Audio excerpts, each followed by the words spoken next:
In this video, we're going to look at the structure of a Blazor web app project and understand the purpose of all the various files and folders that make up that project.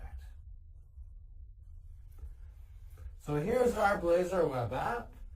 Let's take a look at all the things that are included here.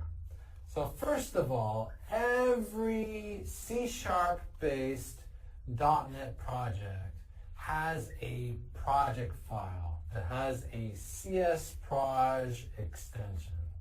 So here's the project file for our Blazor web app. We can see it by just clicking on the project node in the Solution Explorer in Visual Studio or Visual Studio Code.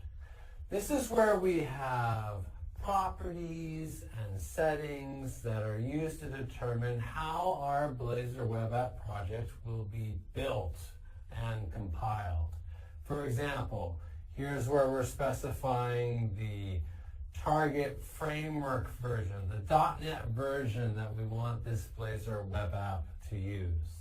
This is also where you would specify dependencies, like any NuGet package references that your app is using, or any other projects that your app references. We don't currently have any of those, but you could add NuGet package references for Blazor component libraries or JavaScript interop libraries, or any other useful library from the .NET ecosystem.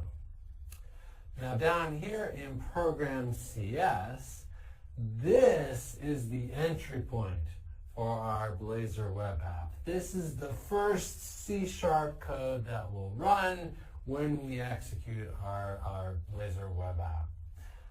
There's a bunch of things that are going on here. Let's break it down.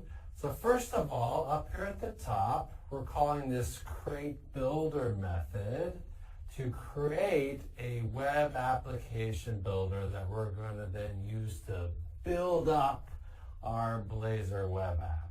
Okay? Then next, we're going to add a bunch of services that will be available through dependency injection throughout the app. These are services that are needed by Blazor to be able to render Blazor components. Okay?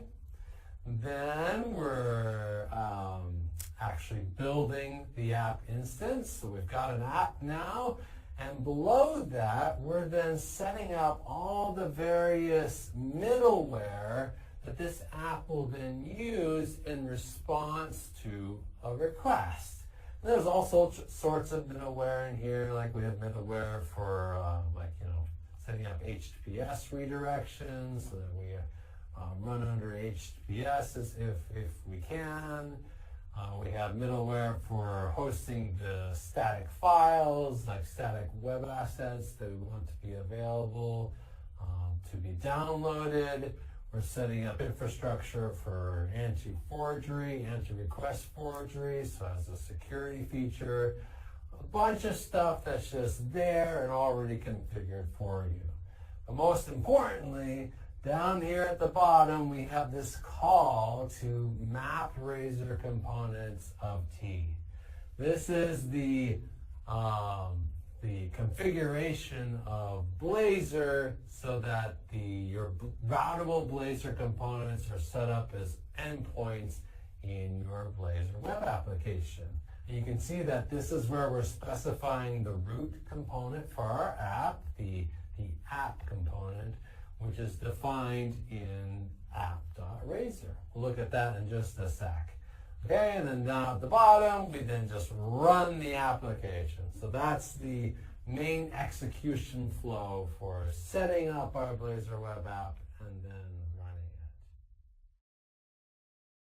it. In this www root folder over here in the File Explorer, this is where all of your static files go that you want to be downloadable.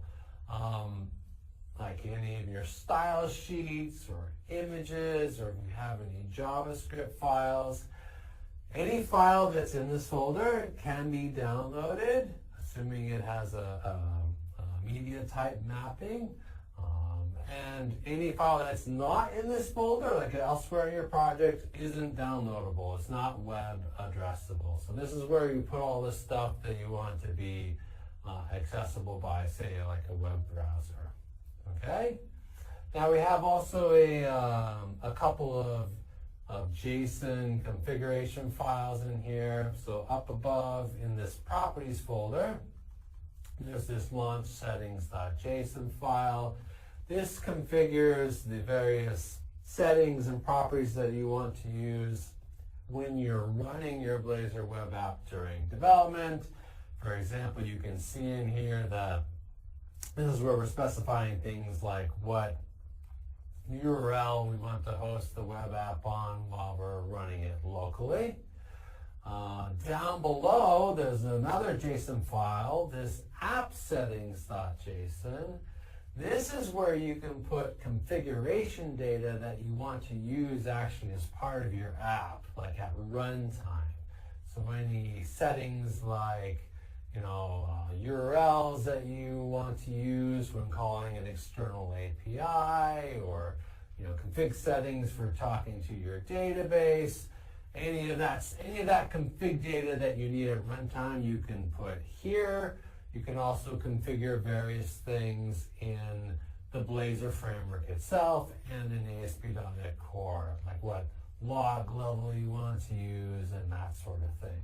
Now you'll notice that there's actually multiple of these files. There's appsettings.json and appsettings.development.json over here.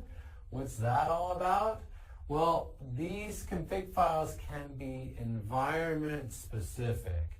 So the settings in appsettings.development.json will only be available when you're running the app during development. Appsettings.json will always be available, but you could also have like an appsettings.production.json, which would have production-specific configuration values. So that's part of the configuration system. All right, cool. And then up above, of course, we have our components folder where all the Blazor components live. We have app.razor, which is the root component for our app. We've seen this before. We're setting up the root HTML document. We're setting up the Blazor router and the Blazor script. Inside that routes.razor file, that's where the Blazor router component is actually being configured so that it can find all of our various pages. And the pages all live under this pages folder, so home, weather, and counter. There's also this error.razor page. This is a Blazor component, a Blazor page that will run if there's ever an unexpected error in your web application. Like an exception gets thrown, the web app will catch that and then route a request to this page so that your users can have a convenient error page, like go contact your web app administrator. Something's gone wrong. That's what that page is for. Of course, then we have the layout components up above. There's an interesting file down here at the bottom, which is this imports.razor file. What is that? This is actually not a full component. This is a special Razor file that's used to hold a bunch of Razor directives that you want to just import, make available to all the other Razor files in a given folder or subfolder. So it's a really convenient place, as you can see here, to put like a bunch of using directives that you don't want to have to retype over and over again in all your Blazor components. You just want to have them all in one place. And also, using directives that only apply to Razor files as opposed to all of your C# files, which you could do using implicit using.